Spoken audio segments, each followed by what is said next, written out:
Welcome to the Tech Egg. Don't get scrambled. Enjoy the video. You start by getting your phone ready and the app installed. First, make sure your iPhone runs a supported iOS version so Notebook LM can access background audio and model updates. Next, sign in with the account you'll use for syncing and preferences.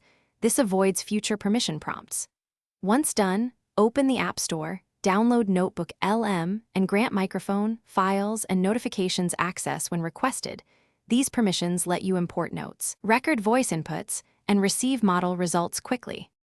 Now you configure how Notebook LM will behave and feed it data. Choose a model option that balances speed and quality, lower latency for quick replies, higher capacity for detailed answers, because your choice affects battery and response time. Then import your notes, PDF, or photos using the share sheet, or paste text into a new conversation. This makes context available to the model.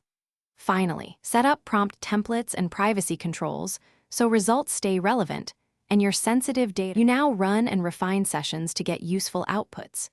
Begin with a concise prompt that states the task in context, then follow up to narrow or expand results. Doing this guides the model toward your goal. If answers miss the mark, adjust temperature or provide examples to change style and specificity. When something goes wrong, no responses, crashes, or missing imports, restart the app, verify microphone and file permissions in settings, and update or reinstall. These steps resolve most common problems quickly. Thanks for watching. Consider subscribing if I helped unscramble your problems.